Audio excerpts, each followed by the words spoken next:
আমি বানাচ্ছি oats smoothie, যেটা শরীরের জন্য খুবই হেলদি অ্যান্ড খেতেও অনেকটা টেস্টি লাগে। তো তার জন্য আমি 4 স্পুনের মতো ওটস নিয়ে নিলাম।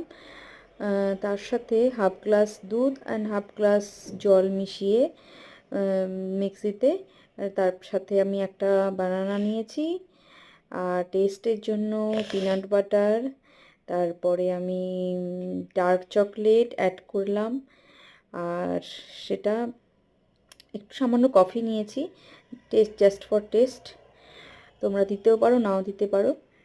আমি এটা নিয়ে তারপরে গ্রাইন্ড করার পরে